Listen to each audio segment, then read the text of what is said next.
my friends, and welcome to episode 45 of the KISS Army Nation podcast. We are your hosts. I'm Pasquale Veri. And I am Claudius Pera. Welcome to the show, everyone. The tribute band KISS Amerika, the Vinnie Vincent Weekend, the Vinnie Vincent Live Auctions, the KISSmas Masquerade, Kruise Fest, and now Kruise Fest.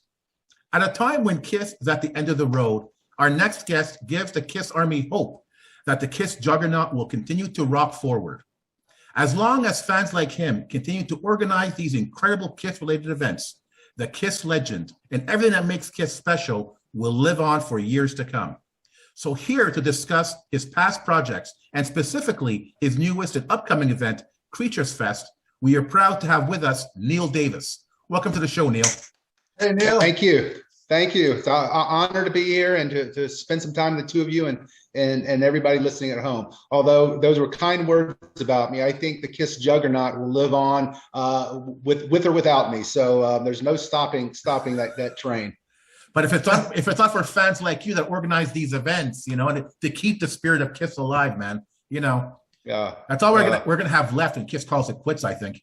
Yeah. Well, I think the spirit of KISS, though, lives on every day when everybody's driving to work and they're listening to it, singing along in the car, and get together with their friends and talk about it. So it's just a thousand different little points of fandom that keep the energy high. So and true. Events like mine just bring everybody together to talk about that. But every fan plays a part in keeping the spirit of KISS going. Mm-hmm. Well said. True. Such a pleasure to have you in the show, Neil. So thank you so much for making yourself available. Well, you've had some great guests on this, so I hope I'm witty, interesting, and entertaining, because I know you've had some outstanding KISS-related people on your other shows. Well, you're one of them. You're one of them, so that's why you're here. So Neil, of course, the big majority of the show tonight, it's going to be the main focus is going to be on Kruise Fest. But before we do that, so we would like to know a little bit about the man behind these amazing projects that Pascal was mentioning at the beginning of the show. So how did you get into KISS, Neil? Well, I think that story's probably pretty similar to a lot of us. When I was a youth, I grew up in the mid 70s and was always at a very young age, always listening to music and love music. I think I was attracted to visual things as well. And I remember probably around late 75, 76, someone introducing me to KISS. And I was hooked right away. And somebody asked me, do you remember exactly when? And I don't, but I remember buying Rock and Roll Over when it came out. And that was 76. That was Rock and Roll came out spring of 76. It's fall of 76. So, but I was hooked. I loved it, and I love the music. Some people think there's some simplicity to it and so forth, and that might be true, but that doesn't mean it's not great. I think the spirit of the music, the energy of it, and I think just the whole image and everything that's surrounded about it. So I was a 12-year-old boy, and I had a room look just like yours, in my house. The mistake I made is that I didn't keep all those things, which I wish I had them. But just loved it. And I've always, there's a lot of different bands that I enjoy listening to their music to, but there's only one band that I'm passionate about, and travel around the globe to see, put on events, and kind of think and participate in some way every day, having something to do with KISS. And so that started in 75, 76, and it's still going strong today. Big time. So, but Paz was mentioning all the different projects that basically you run or you're involved in. But before you got into that, you had a strong presence in the KISS community, playing Gene in KISS Amerika. So, can you tell us a bit more about that? Well, sure. I and at a very young age, I picked up the guitar as a teenager and started playing the guitar probably because of Ace Frehley, and played guitar for many years. At some point along the way, I realized that an instrument with 4 strings was easier to play than one with 6 strings. So I switched over to the bass. and also because of Gene Simmons as well. And gosh, I've been playing the bass for 25 years, and do it for fun, and played in a multitude of different types of bands. And I think in around 2008, I decided to set up a tribute band, and that was before KISS Amerika, and set one up and kind of did everything wrong, everything that you could do incorrect, did it. And that band, played a couple of garage, shows in a small bar, and then it ended. But I really loved it, and I really loved performing, and putting on the costume and the makeup. There's just a thrill to it all, and I'm a pretty outgoing person anyways. But it just when you get up there, it's just so much fun. And since I've been such a fan over the years, all the mannerisms were already kind of second nature. But it's great. I mean, I tell people, the first time I did it, the first show, there was such excitement to be doing it.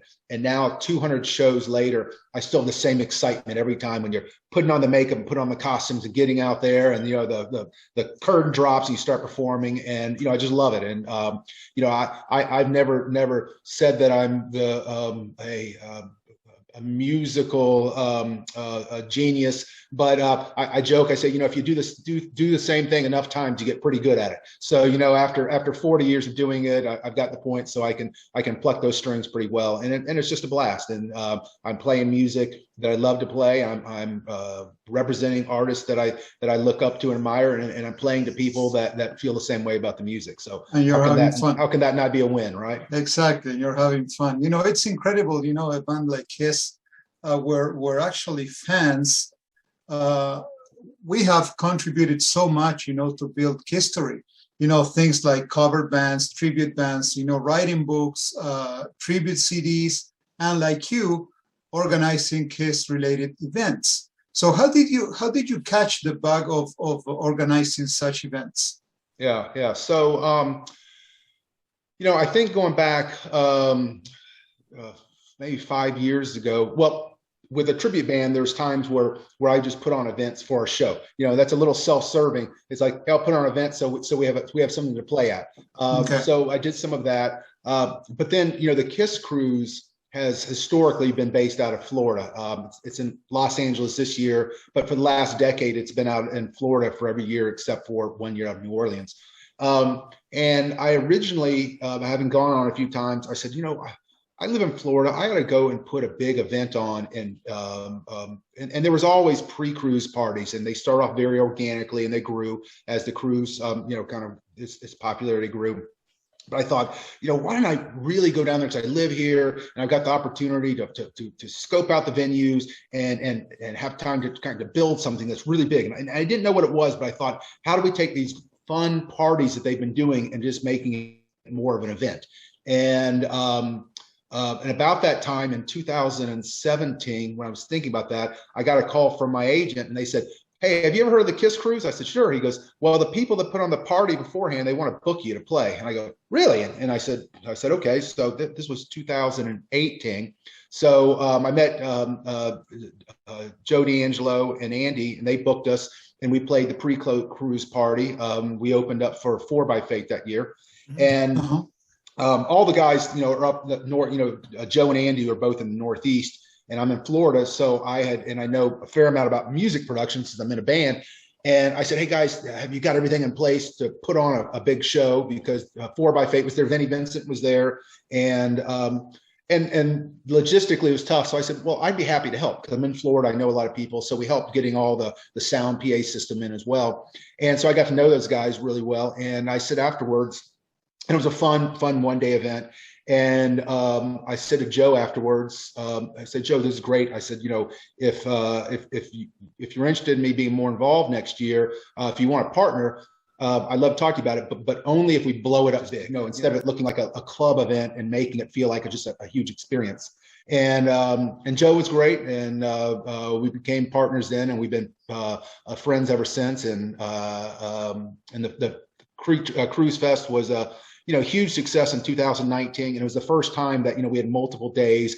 We had Sebastian Bach, we had Ace Frehley, we had a lot of great music as well. And just important, the music, is we created this concept of of an all-encompassing event where you would, the fans, including me, we would go to a host hotel that would have all the events there. I kind of say it's a stay here, play here. From the time you wake up to the time you put your head in a pillow, there's KISS-related things going on, and you're surrounded by like-minded people as well. And so for me, and I think most of us, you give us that scenario, we're kind of in heaven. So everything just went great, and I love doing that type of stuff. So we said, well, we're going to continue to expand that concept, and obviously COVID happened after that and changed plans a bit. So you mentioned KISSmas Masquerade. That was a pivot where we said we want to have an event, but you can't do it the way you used to. So we got to come up with a new drawing board, and we created I think a very well-run, exciting event that looked and felt completely separate because we had to deal with the parameters of COVID. And but we did that in 2020, and I think looking back at it, I'm just as proud of that as I am of any event. So it's interesting, when you look back at all of your previous events, really in a sense, it's going to be a culmination that really will lead to Creatures Fest. All of your experiences have been pooled together to create Creatures Fest.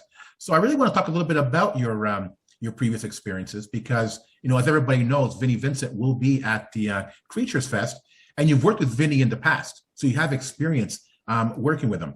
The Vinnie Vincent Weekend, what was the idea behind that? Well, I've worked with Vinnie, Ace, and Bruce, so I've had the chance to work with all of them, and they're all fantastic. So they're great artists and great people to work with. So the Vinnie Vincent Weekend, referring to this past fall, the event we did? Yeah. So that was the idea that we've been having these, when COVID happened and everybody was shut down, online auctions, which had been existing, really became popular because everybody was sitting at home. And a friend of mine, Peter Corey, he and some other people started KISS Live Auctions, and it was a lot of fun. It was you watch it, and even if you didn't want to buy anything, it was a social interaction. Everybody's talking to each other in the chat, and it was a lot of fun. So I got to know Peter through KISSmas Masquerade. And I've got a fair amount of KISS merchandise as well. So he said, why don't you try doing an auction? And I did, and I loved it. And but I tried to do all my original ones as big productions. We had I had dolls. We had one themed after Gene Simmons, and I had all my KISS Gene Simmons costumes up. And then we had one for Ace Frehley for his birthday last April. Then in May, we had a dual weekend. We had one for the anniversary of Revenge on Friday night, and we had one to celebrate Vinnie on Saturday night. And I had Bruce on Friday night and Vinnie on Saturday night, and they were a lot of fun. And people, came on and watched it, and they watched them every night. So idea we had was everybody watches these online. Would anybody like to actually come to one in person and see what it's like? And so I said, why don't we try? Sometimes you have to try things, just to see if they're a good idea or not. You never know. And I'm always willing to give something a shot. So we said, why don't we do an auction but let people come to it as well? And we'll do it in Nashville, which is a great town. I don't know if either one of you ever been to Nashville. It's such a wonderful, great town. So we said, let's kind of create something that we can all come to and we'll all go out and see Nashville, and then we'll have KISS music throughout the day. And then we rented a big studio. We had the auction with Vinnie in there, and everybody was able to watch it live as well as watch it on the camera. So it was just an idea that just kind of hit me one day. I go, why don't we try this? And it was a lot of fun. And we had music during the day. Jeremy Asbrock from Ace's band performed with us. John Karabi came down, who was just incredible. And it was just a fun KISS fan type of thing. So it was like an organic idea, kind of a light bulb went off, and I said, well, let's try it. And it was a blast. And everybody that was there, I think, had fun. And then we streamed the daytime concert, and then we streamed the auction that evening as well, so people at home could experience part of it. That's the great thing about your events. They're not just events, they're like concepts that's really interesting and unique that we've never seen before. And when you talk about this particular event, you make it sound easy, but what were some of the challenges organizing such an event?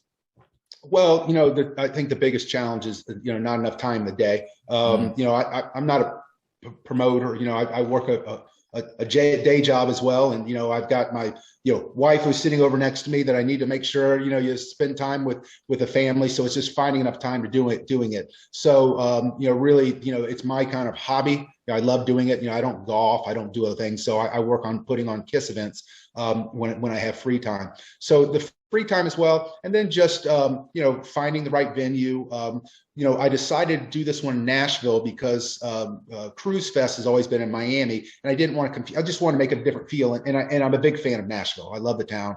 And so I wanted to do a different venue. So I had to go up and spend time looking at the right place. And then, working out with all the artists, and, there's a lot of people involved. So people scheduling, and, there hasn't been any one thing that's been a difficult, frustrating process. It's actually been a fun process for me, but it's a time-consuming process. So my biggest challenge is finding enough time in the day. Like when I at work and I go on lunch break, I take off somewhere, I pull up my laptop and I'm returning messages and sending out things and calling people, and then lunch breaks over. Laptop goes, back in the briefcase and back to my job, and then I do it again at nighttime. So, I think that's probably the biggest challenge with it. And I think also KISS fans have questions and want to know information, and so I get a lot of people asking things, and just keeping up with it and making sure I can respond to everything. I think if people take the time to listen to what I'm doing and hear and have questions, they deserve, the time to respond to as well. So, certainly try to make sure that we get back to answer everybody's questions. And everybody has a lot of questions about events like this. What does it mean? How's it going to be? Tell me more about it. So, that's another time consuming part, telling the message, which is why I'm so glad to be on your show. So I can tell everybody in a big group about what's going on. Nice. That's the idea. And Neil, Pasco was making a strong point before when he was talking about your events, that they have a different concept. And I think you touched on that before, but what about the KISSmas Masquerade? So what was the idea behind that, that famous event? Well, it was, it started kind of as an idea about, we're living in COVID, in December and fall of 2020, there was no vaccine. And it was scary times, and and it had been a tough year. And by the fall, we were all worn out, and we're looking for something, a bright spot. And we'd had to cancel Kruise Fest a few months earlier because the way Kruise Fest was designed, it couldn't be done under that structure in a way that fit into a COVID world.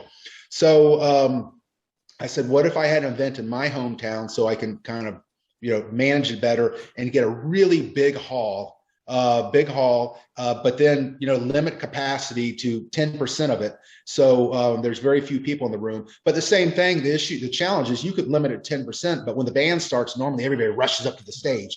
So we had to get it, we had to take possession of it a few days beforehand, and we're out with taping off pods on the floor, and we had a pod would be like a 6 by 4 foot space. And I said, when you buy it, with you and your family, your friends, that's your home. That little space is yours, and we numbered it. You're in pod number 8, and if you're not in your pod, you have to wear a mask, and that means like you're in a common space. So when you're in your pod, it's like your home. You do whatever you want to, yell, scream, drink, and so forth. But when you get out of your pod, you have to be respectful to the dangers and risks we live in.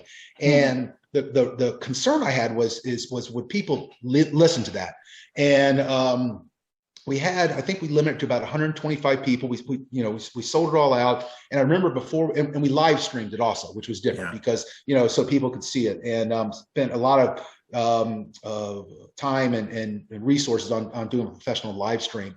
But I still remember before the event started, there was a big bar. We were going to do an outside happy hour bar. And I said to everybody, okay, I'm so happy to see everybody. Whether we've met before or meeting the first time, thank you for being here.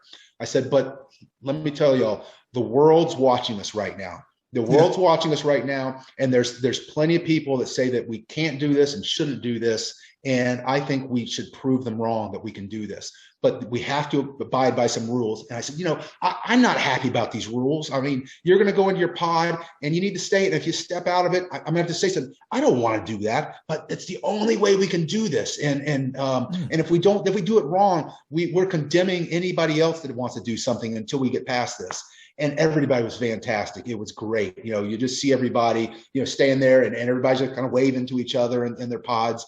And it was 2 days. It was just an incredible event. And the musicians, the Talisman were here from Ace's band, and charismatic individuals, great musicians. Phil Schaus actually stayed at my house for 4 days beforehand. He came down to help me get ready for some of it. And they put on great shows. They were ready to play. Rick Derringer was there, who's a guitar genius. John Pouvoir, Enough's Enough.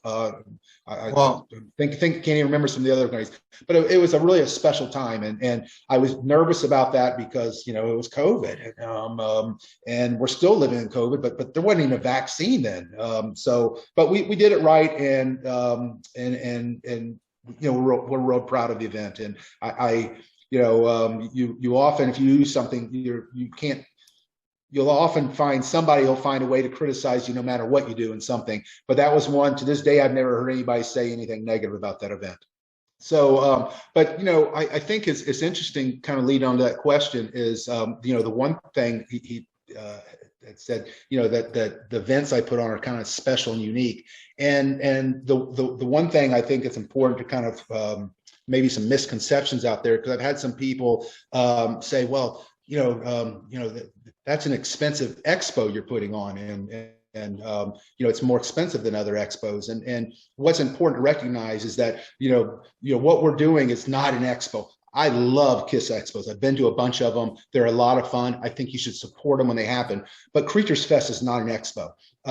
It's probably more like a KISS cruise that doesn't kind of sail away than anything else.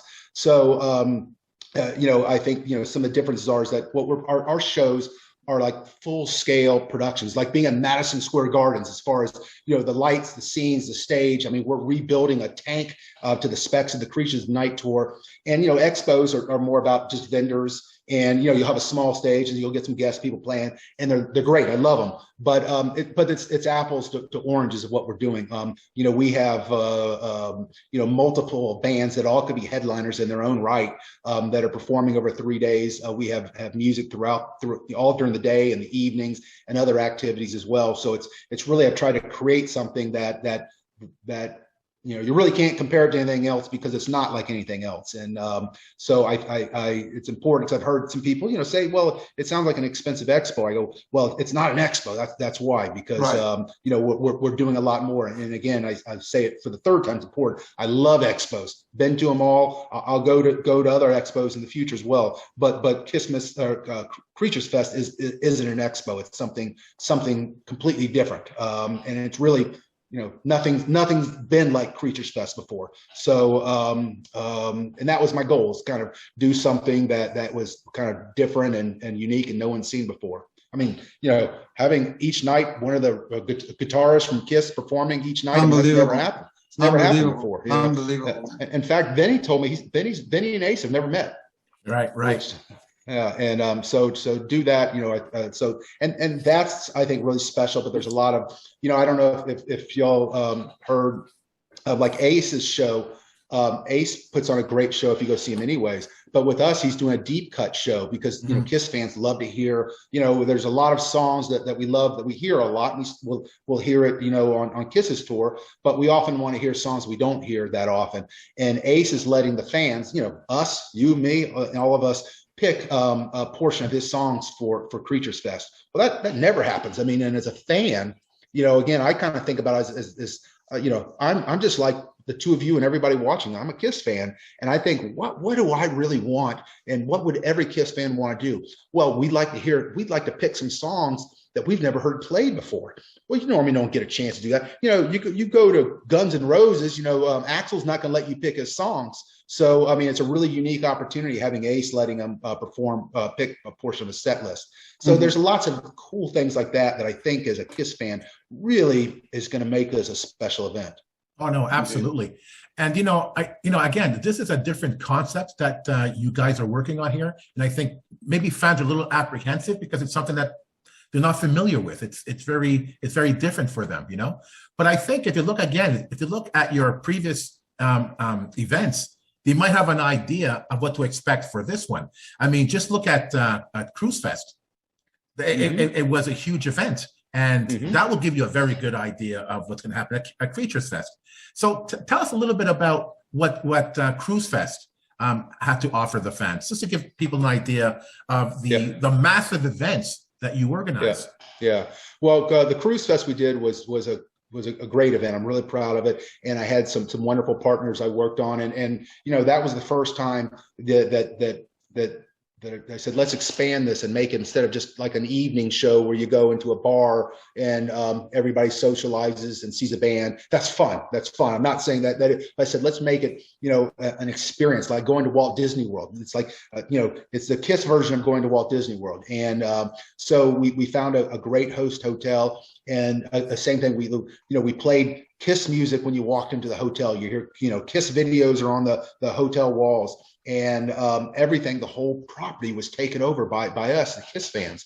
And throughout the day, we had, John Corabi. You go up, sit by the pool. John Corabi's playing poolside. You go into the bar and you've got the guys from Return of the Comet. You're sitting at the bar having a drink with them as well. And you walk around, you see some guy with a big mohawk, and say, hey, that's John Beauvoir. And you're sitting over there in the lounge area, just talking to him, and he's telling you stories about being the Plasmatics and touring with, and all the recording with Paul. And the idea is that this is really important to all of us. If you're not a KISS fan, you might walk in and say, I don't get it. Why are they? What is this all about? But if you're a KISS fan, it resonates with you. And, we wanted to make it so that when you were in there, that, again, it's like a vacation. It's your time at Walt Disney World. The whole time you just walk around looking like this, going, this is, it's everywhere. It's all around me. And we pulled that off successfully. And I like that model. I we'll tweak every event, but the idea is that when you get there, it's like, I'm in this. This is us. This is everything is about us right now. We're being selfish as KISS fans, that right now in this particular part of the world on this date, everything is about KISS and about us and the things we want. And that sounds a little funny if you're not a KISS fan, but if I see you guys shaking your heads, I think you get it. If you're a KISS fan, you go, hey, that sounds that's great. What we want. That's what we want. Yeah. Exactly. Yeah. So obviously, we're here to talk about Creatures Fest. So let's talk Creatures Fest. Again, a huge event that you're pulling off here, and it really, as it stands now, what exactly does Creature Fest offer? Well, if you start at the top of the lines, you've got what we call the Holy Trinity, which is right. Ace, Vinnie, and Bruce. So we have let's break it up into segments. So we have an evening concert series. And the evening concert series are traditional, big concerts, big stage, lighting, fog, special effects. Again, you'll be in a hotel conference room in Nashville, but when you're staring at the stage, you think you're in Madison Square Gardens, and that's what we're creating for everybody. Sets are designed around KISS as well, and then you get these three iconic musicians. I already talked about Ace, that he's allowing the fans to pick a portion of his set, so you get deep cuts. With Vinnie, I was actually on the phone with Vinnie tonight when we were going over building his set list. And it's songs like, Vinnie was on 2 albums. He played a part in Revenge, but he was on Creatures of Night and Lick It Up.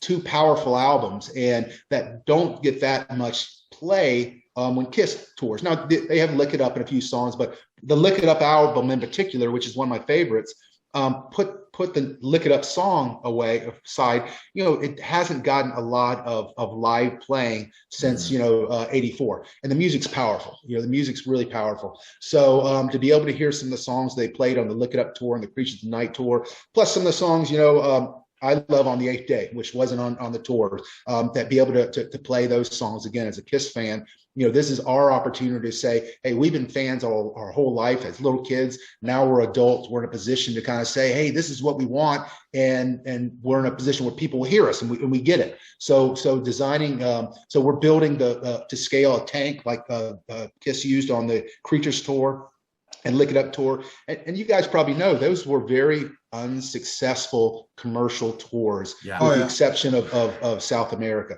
So I was very fortunate. I saw the Creatures of the Night tour, but the arena was empty when I went there. And so a lot of KISS fans have seen pictures of it, but a lot of people haven't seen the tank, how it turns and it comes out. They've seen pictures of it, and but very few of us experienced it because there weren't many people going to KISS shows back then. So we're recreating that as well.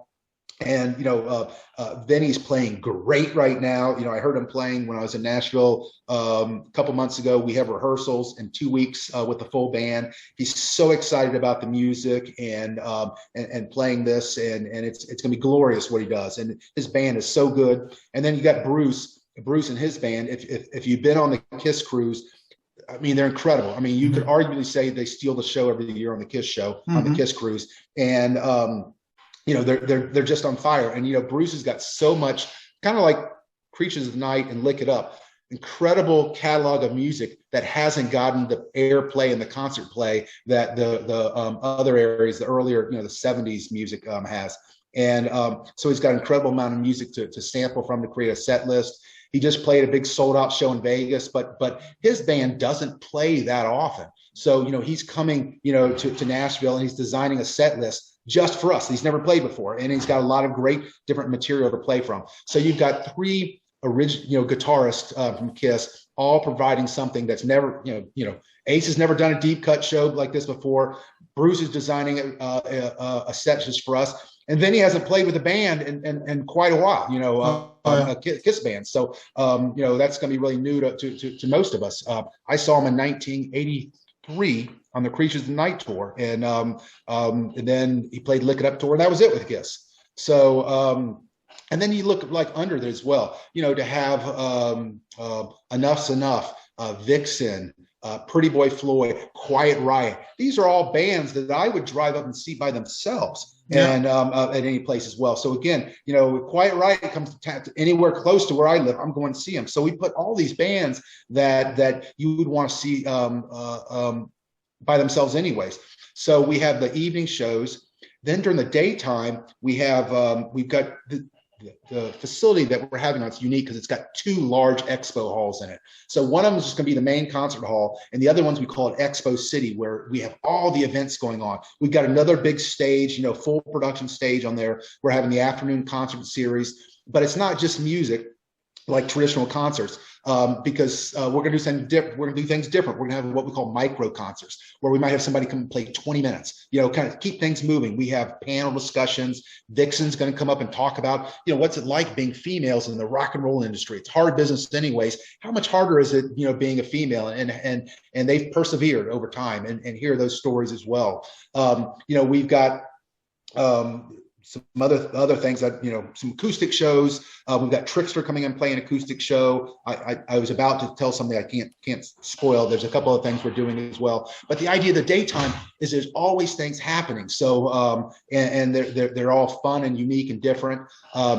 Chris Jericho's coming with his new band, Quarantine, which he created, during the quarantine, and they're playing KISS music. And Jericho's a great musician, and he normally plays with Fozzy, obviously, but he's a personality with his wrestling background as well. And then we've got Dale the Demon, he's coming as well, and he's obviously got big KISS ties, and he's actually hosting. We're having a cocktail party on Sunday evening for everybody, and it's gonna be hosted by Dale and a few other people. So and so we've got that all going during the daytime. On Friday, we're having a KISS pool party, and we're gonna have live music out by the pool, and we've got some other KISS fans that are hosting that as well. And it's spring, May. It should be nice, and everybody cooped up in the. You guys know about cold long winters. Oh yeah.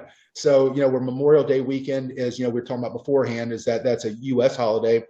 But it's a holiday that most people use as a kind of party. Let's have fun. It's, some holidays are more family oriented. Memorials usually let's get out and celebrate, the weather's changing and having some fun. So one thing that we're doing, I think is really great is we're having everybody that's a veteran of war, been in the military, or if they have kids that are in the military, since it's Memorial Day, we're bringing them all up on stage. I've got 2 10-foot wide flags. We're gonna have them all come up, introduce, in themselves and their names, or if their kids have served as well. And then we've got one of the artists, I want to keep this a little bit secret, it's going to come out and play the Star Spangled Banner for them.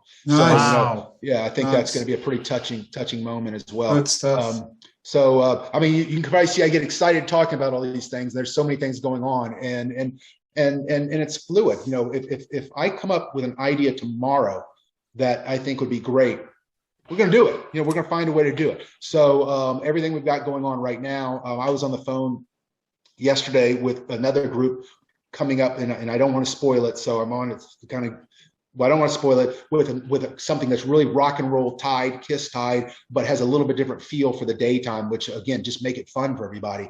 And I tell everybody that, and I think, there's a comment that some people have some frustration because I want to see the schedule. I want to see the schedule. Well, I'm keeping it a little loose because I want it to evolve. I mean, I can tell you everything I got planned right now to the time I've got it planned, but between now and January and May 27th, it's going to change because when opportunities come up and things do it, I'm going to put them in there. If it's a fun thing to do, I'm adding it. So I'm trying to keep the schedule a little bit loose like that, but telling everybody who's going to be there, all the different artists that will be there. So if you come and you buy that general admission ticket, you're seeing all of those bands. Enough's enough. They're playing Friday night before Ace, but you might or might not know I'm a big Enough's Enough fan.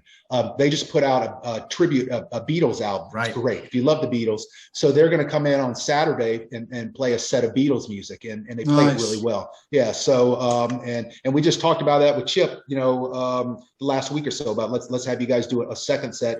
Salute to the Beatles. Who doesn't love the Beatles? So. I thought that'd be fun, and again, that's an example of let's it sounds great, so let's do why wouldn't we do it if it's something that we think all agree would be cool and it's in our means to do it, let's do it. So it's I'm mesmerized actually, Neil, with everything that you're putting in place, but I can't imagine that you're doing all of this by yourself. So who are the people involved in making this event happen?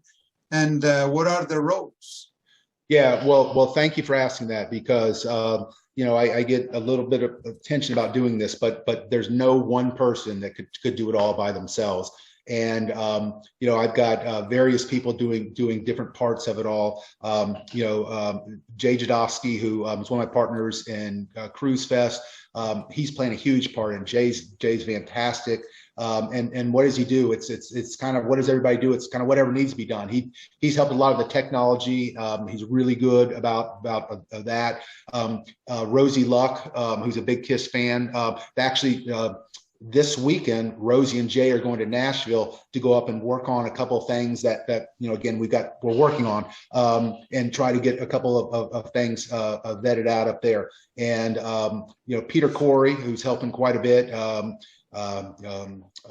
Joe D'Angelo, who's Joe's a buddy of mine, and I think he's going to help me with the ticketing. So when you get there, to help make sure everybody gets checked in okay, and that doesn't sound like much, but it's really important, to make sure you do it and do it right. Brian Bell, who's a longtime partner of mine, is playing a big part of it all. He lives in town with me, so I get an opportunity to work with him regularly. Dale Walter is involved with a lot of the bands, and I'm pausing because as soon as we stop, I'm gonna remember somebody that I forgot to say, and I'm gonna call them up and apologize that I didn't say it. But yeah, I mean, there's my wife sitting over next to me, and plays a big part of helping out as well. And my kid, just name it. If you know somebody, I recruit them. If you two weren't living up in Canada, if you were a little bit closer to me, I'd be pulling you on and say, okay, I would love to. I would love to. Yeah. Love it.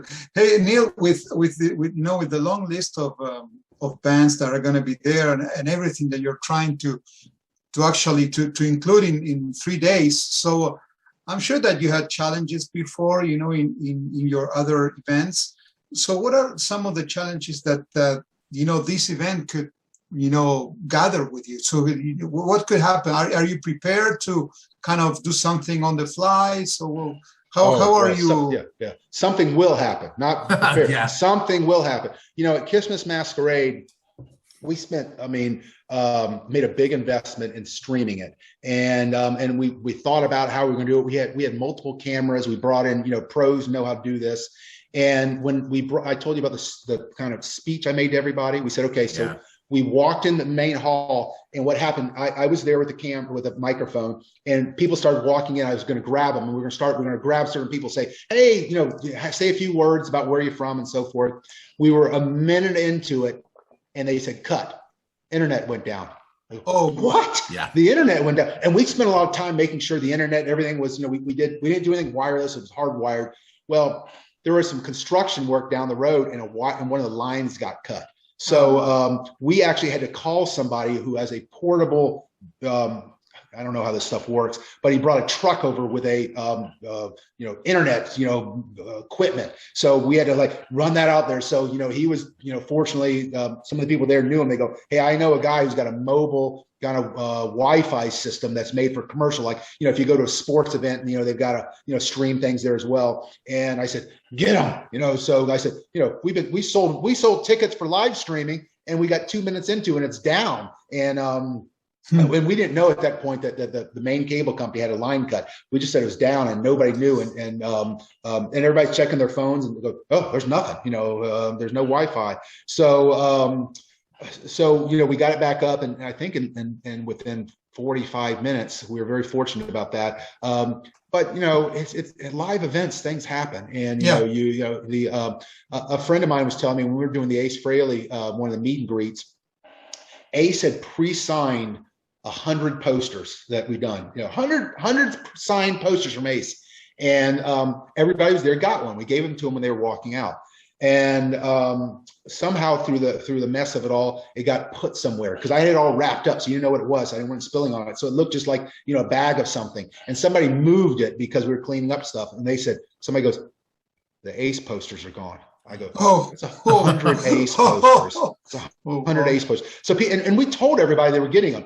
They're in line. They're meeting Ace. They're taking their pictures. The process is working. The last thing I was doing was going to hand them these pictures, and I was going to say, hey, we don't have one for you. And we ended up finding it and so forth. Somebody moved it to another room with some storage, everything like that. You know, those things happen, you know, so, you know, you just go with the flow. And I don't know what's going to happen at Kruise Fest. We spend a lot of time, I talked about the KISS fans there, but we hire professional production people, you know, staging, rigging, and so forth. We get really high quality people there. Volunteers are great for certain things, but you've got to hire professional people to do things as well. You get good people around you. You put a lot of time planning to it. I'll be in Nashville. Nashville's 700 miles from me where I live, so it's not close by, but I'll be there a half dozen times between now and May, just actually physically seeing things and making sure everything we think is going to fit here. You know, we went with those measuring things, measure the room, make sure we know exactly how big it is. You know, where is, you know, you have to think of everything. You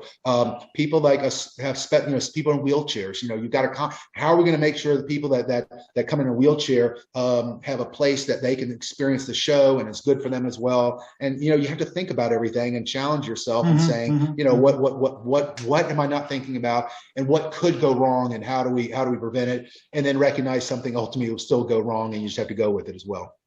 Because this is definitely the biggest, you know, event that you organized, right? Yeah. This is going to be huge. Yeah, for now. For now. That's right. That's right. Yeah, it is. And you know, if you ask me, you know, I've asked people to say, are you nervous about it? I'm not. I mean, we've done a lot of events. We kind of know what has to be done. You know, we're going to it's kind of like running a marathon. If you train for it and get ready for it, I mean, it's a huge undertaking. But if you spend the time getting ready, get fit, and you're ready, you know, when you get there at the time of the race, you get through it okay. It doesn't mean it's not hard, doesn't mean you don't have some struggles, but you're ready for it. It's the same thing we have to do, is we have to prepare ourselves. And I'm kind of, you know, I do a lot of I'm kind of over plan a lot of things. So I'm not a wing it type of person. So, we really think through it all. And, but then also realizing that, it's live music and something might happen. You didn't have to ask about it, but, at Creatures Fest, Ace had some problems and, threw a water bottle at somebody in a show. I don't know if you saw that, and it made some news, and because he couldn't hear himself because one of the other guitarists had turned their amps up too loud, and he got really mad, upset, and so forth. And people said, "Oh my gosh, I can't believe Ace was upset about it." I said, "That's rock and roll." And I saw Ace the next day. He goes, "Hey Neil, I'm so sorry about losing my cool about that." And I said, "Ace, don't worry about it. That means it wasn't scripted. It was real. It was, it was emotions up there." So he's human. Just go with so many things. Yeah. That's rock and roll. Now, Neil, you and I talked before the show, and I mentioned that I've organized events here in Montreal as well. So I appreciate and understand what you're doing and what you're going through. And I think we both know how difficult KISS fans could be.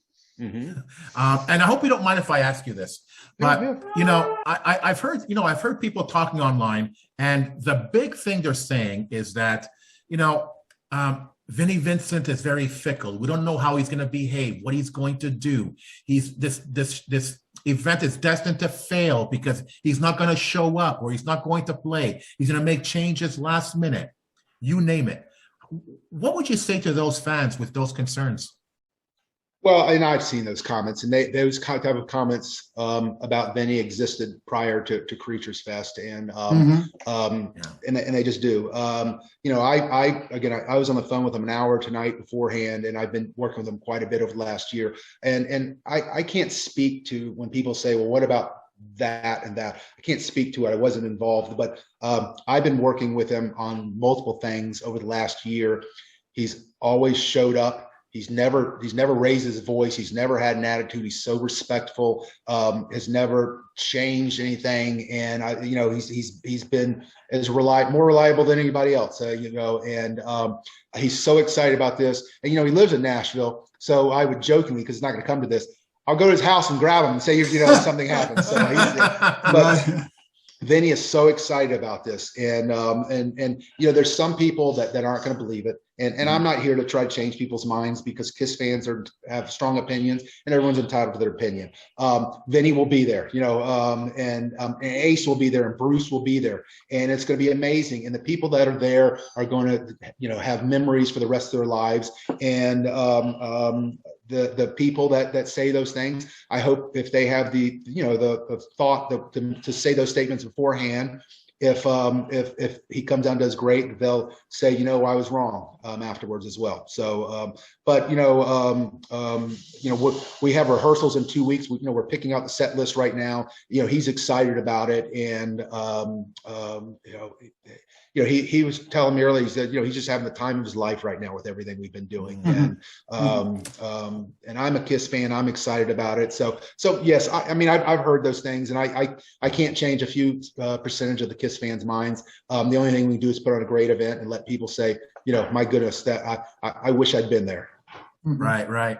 And, another thing that I think people need to realize, that when we organize these events, we're not making money off of this. And the events I've organized, and they're not half as big as yours, a lot of money came out of my own pocket. Yeah. So how would you respond to fans who are saying that this event is too expensive, it's unaffordable, it's not giving the average KISS fan an opportunity for that experience? Yeah. Well, you're right. My accountant every year says, why do you put these events on? So you do it because I tell I don't own a boat. I don't have this is what I invest in, and I love it, and so forth. And when I approach it, we put together a budget, and I just try to cover the cost. If it were to make any money and they don't, I go hire somebody else to do something. But it's what we're doing is, and what I said earlier, this isn't an expo. This is a full-on concert immersion experience for 3 days with so many people that you love to see. The general admission ticket is, again, it's a 3-day event. It's $58 a day if you buy a general admission ticket. And I've already tried to explain a lot of what's happening, and I really haven't even done it all justice. Listen, if you're on a budget and you can't, you should live within your budget. And some people, but for $58 a day, which is the ticket price divided by 3, I think it's hard to say that if you go to a show you wake up and you get to go see Trickster Acoustic, you hear Vixen talk. You get to go to a cocktail party that Chip from Enough's Enough hosts for you. Then you get to see Quiet Riot perform, and you get to see Bruce Kulick perform. The show looks like you're in Madison Square Gardens, but you're in an intimate theater where everybody's close enough you can see them sweating and so forth. I think that price, there's a lot of value to it. Not suggesting that everybody works hard and that it's not that might not be a lot of money, but we wanted to put on a big event, and we have to pay the artists. We have to rent everything as well.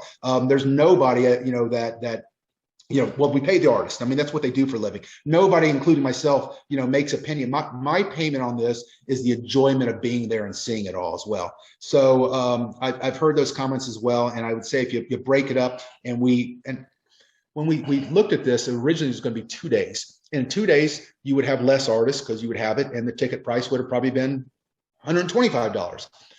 But if you have to fly to Nashville, it's the same price to fly to Nashville, whether you're there for a day or for 3 days. So we said, why don't we do it for 3 days? Because if you're going to travel there as well, that kind of, you get more of an experience for your travel costs. And a majority of the people do travel for these events as well. And so, again, I think people say that when they compare it to an expo, but an expo is great, but this isn't an expo. Again, it's closer to a KISS cruise experience, and a KISS cruise experience is thousands of dollars, thousands and thousands of dollars. So I think if you kind of break down and look at, how much would I pay to go see Quiet Riot in a small club in my town?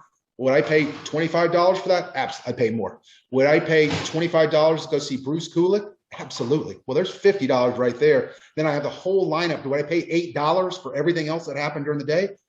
Yeah. So, I mean, I think if you break down what you're getting, it's a great value. Is it a lot of money for people? Yeah, I understand it is. And we made the decision that we're going to make this a really spectacular event that fit in somewhere in a space that hasn't ever been occupied before. And like if the event's not for everybody, and I think the good thing, if you can't go, if it doesn't fit your budget, if you don't want to go, I'm sure everybody's going to be FaceTime living and so forth. You can probably pick up on film as well, and I'm happy for the KISS fans to see it. So it's a long answer to a very short but important question, but we've actually tried to really put a lot of value into it, but also bring a lot to the table. And you can't ask artists to play for free. That's how they pay their bills. So yeah, that's right. That's right. And Neil, we're so happy that actually you touched on some very some aspect of the show, of the event, that without being asked. So you mentioned before to Pask about the kind of the lack of definition for now of the schedule and who's playing when and all of that. So some of the fans, they're saying that they're going to wait maybe till, the information is completely confirmed and it's made available for everybody, that they feel that for now it's a little bit vague. But, you touched on that before, but just to, maybe you want to kind of reiterate it, because, you're adding so much stuff that if I put myself on your shoes, how are you going to confirm, with 4 months to go, that such and such is going to be hitting the stage at 7:05 p.m. right? So you're trying to give fans more for their buck. And what would you say to those fans that they need more definition? Well, I think and listen, everybody decides if it's right for them or not, and if they've got the right information. We released all the bands. So, the evening, I can tell you right now, Friday night is John Corabi, Enough's Enough, and Ace Frehley. Saturday night, these are the evening concerts. Saturday night, it's Pretty Boy Floyd, Vixen, and Vinnie Vincent. Sunday, it's right now Quiet Riot and Bruce Kulick. So that's the schedule for them right now. What I'm working on is the afternoon things as well, but that's the evening shows right there. And if we didn't have anything in the afternoon, that would be a fantastic, lineup all by itself. So, and I'm not going to say if it's at 7 o'clock or 7:30. I don't know, because we're but those are the schedules right now. But I say all that is somebody called me the other day and they're going, boy, when John Crosby played by the pool, it was the best outdoor day as well. I said, should I talk to John and see if he wants to go play in the afternoon instead of the evening, and then maybe move Pretty Boy Floyd to Friday night and so forth? I'll think about those things. So, I mean, I said all that. I mean, if I think what we have is great, if I can make it a little better, and I think so, I'm going to move it a little bit. And that's right. People, but those bands are all playing, barring Bruce breaking his arm, barring somebody else, physically having something happen, they're all performing. And if you're coming for those 3 days, you're going to see them. And everything I've articulated tonight that you're going to see there's a lot more to it as well. Okay. And now, time for the sales pitch. So where can fans get information on this event?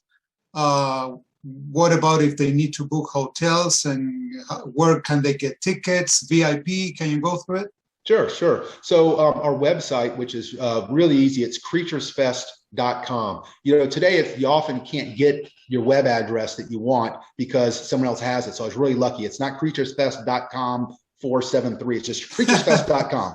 Okay. And you can get tickets there as well. There's a link to the hotel. Now I'll tell you, because I was on the phone, we've sold out our first block of hotel rooms. So I was with them on the phone today, and the person's out there. They're opening up some more rooms for us because it's a discounted price. The hotel rooms are cheaper if you get it through our link than if you just call the hotel up. Okay. So I think we'll have it resolved tomorrow, but you can book them right online, and each one you can buy your tickets. We have a description of we have a lot of meet and greets, describes what you, different ones. And I'm pausing because I was thinking about people about value. We have Ace Frehley meet and greets, and they're $295. Now, Ace Frehley's performing right now on tour, and if you look up his meet and greets, they're almost twice as expensive. Yeah. So, and what I did is I pooled them together. So if you want to buy a combination of them, it gets the price down even cheaper as well. So now is $200, $250 a lot of money for me? Yeah, it is. But that's the cost to go meet with Ace Frehley. And if you want to see it at his show, you're going to pay a lot more than that. And so we tried to keep the initial cost down. Then we bundled them. We did the same thing. We call it the gold package, where it's you get, Quiet Riot, Vixen, Enough's Enough. Who am I not thinking of? Pretty Boy Floyd. Is it Pretty Boy Floyd? I think there's 4 bands in there, for the price of 2 of them, meet and greets. So, so we tried to create some value, because what you're saying earlier, I'm not unsensitive to it as well. And we tried to see where we could create value for people to do those type of things. Cool. Thank you. Thank you for that. Yeah, and then we have a Facebook page, just Creatures Fest as well, and you can always send me a direct message. I mean, people write me, and a lot of times they ask me these long questions, and I just hit, on Facebook you can call someone. I call them up. I go, they go, who's this? I go, hey, this is Neil. I just want to answer your questions. They go, why are you calling me? I go, well, I didn't want to type it all out, but Right. those are great questions. I just want to make sure I answer them for you as well. Mhm. And so again, there's a lot of people that I've met in person that I think the world of. There's some people that I've met on social media, Yeah. and there's some people I haven't met at all. But every one of them's important, and if they reach out to me or to Rosie or to Jay, we'll respond to you. I mean, we're just KISS fans like everybody else. You talked about you put on events and stuff. I mean, that you put on an event doesn't make you any different. We're just regular people that are happy to be doing this. I mean, I'm not special or anything Mhm. different. I just took it upon myself to spend a big part of 2022 on this event, but I'm happy to do it. But I'm just a person who I do it because I love the band. I love the people. Kind of simple. Motivation's pretty simple. Yes, indeed. So Neil, to wrap up, I want to go another hour. This is fun. Man, there's always so much to talk about. Hey, listen, You know, I mentioned this before. Your events are concept events, and I think these are events that people are not familiar with until they've actually lived it and experienced it. I mean, I remember the apprehension with Kiss Cruise came out, and look at it now. You know, I think Kiss fans are going to go to your event and be just amazed by everything that it has to offer. And I think once they're there, they're gonna ease their fears that they've had in the past. And you know, that's what this podcast is about. It's really about Kiss fans like you. It's about promoting what Kiss fans do. Yeah. It's about celebrating the fandom, you know. And you know, we touched on some of the concerns that Kiss fans have about this particular event. And thank you so much for your transparency, honesty, and openness about it. Really, really appreciate it. I'm sure our listeners will as well. It says a lot about you and your integrity. And you know, you are a no nonsense guy, very organized, very experienced. You know what you're doing. And I think the fans are in for a shock when they walk through those doors at a hotel to your event. So, you know, we said that fans are, you know, they can be a difficult bunch, but Kiss fans are really the most amazing people in the world. They really are. So just to close up, what would you like to say to the Kiss fan as a final word? You know, this is our time. You know, we were all young boys and girls at some point looking up at this band and never thinking that we would have an opportunity to have such intimate interactions with them. And now we're all, I hate to say middle age or whatever we want to do it. You guys are a little younger than me, so maybe not middle age, but we're an opportunity that now, you know, the things that as the fans, we can really say, what do we want? You know, what's important to us? Not some person, it's not Live Nation telling us what it's going to be. It's what do we want? And that's what we have the opportunity to do. And that's all I'm trying to do, and other people as well. And it's just, you know, we're being selfish right now. We're giving us what we want. And I hope you know, take it for the spirit of that. You know, two quick things, because you said some people have some hesitancies about things. We put tickets on sale last summer for Kruise Fest, and then the Delta variant came out. And I made the decision. I remember calling the other partner and said, we got to cancel this because it's right before the cruise. What if somebody got it and they got on the cruise and they're in another country and they're sick? And we wrote everybody a check and they gave them all their money back right away. And I remember we got a call 3 weeks ago. Someone said, you didn't send us our money. And we looked at the bank account. We said, hey, this check was written to you and you signed it on the back. Like, oh, I forgot about it. We gave everybody their money back. We aren't playing with people's money. I mean, it got canceled. Here's your money back. And we also try fund. So I just want to just say is that, you know, we understand you work hard for your money, and in that situation, it didn't, and we gave it right back to everybody. We didn't say we're going to hold on to it or we'll give it back to you in 90 days. And at some point, we just gave you the money back. But the fun things that we do is, I want to go back to KISSmas Masquerade. And I don't know if the two of you ever remember seeing the first time Kiss was on TV on the Michael Douglas show in 1973. And I still love that episode. Yeah. We recreated it at KISSmas, and Phil Schaus was Michael Douglas, and he did a monologue, and we opened up the curtain, and we had a drag queen dressed up as the woman on that, and the other guests as well. And we did it verbatim. And then we had the guy playing Gene, a buddy of mine, came out with the same costume he's wearing, and we recreated that whole skit. And if you're a longtime Kiss fan, you're like, whoa, what is that? And so that's forth. Freak, man. That's so freak. Yeah, and I mean, it was. I remember trying it, and I called Phil Schaus up, and Phil's great. And I said, Phil, I got this idea, and I want you to do it. I want you to be Mike Douglas. And he loved it, and he was great about it as well. And the drag queen's actually a theater performer, outstanding. I'm trying to think of the comedian who was on Mike Douglas, but played it perfectly. But you know, that was to me fun and cool and stuff. Yeah. And it was a risk. You know, we tried it, and it worked, sort of worked. Some people were like, what's going on, and so forth, because not everybody was familiar with that Mike Douglas skit as well. But you know, that's what we're trying to do, is have fun. I mean, at the end of it all, this is a selfish, fun exploitation for all of us. That's the right way to say it. And you know, Neil, on behalf of Pascal and myself, you know, just want to thank you for your time. I think this is the time of our lives, you know, for Kiss fans like us. So with the band, you know, hitting, you know, the end of the road and all of that, But I think you're going to agree with me. It's great to see the band, but being part of such events like the ones that you organized, that I think that gives more value to the fan than a show, even from the band. It's so cool. Actually, being exposed to Vinnie, Ace, and Bruce, in the same event, that's unbelievable, man.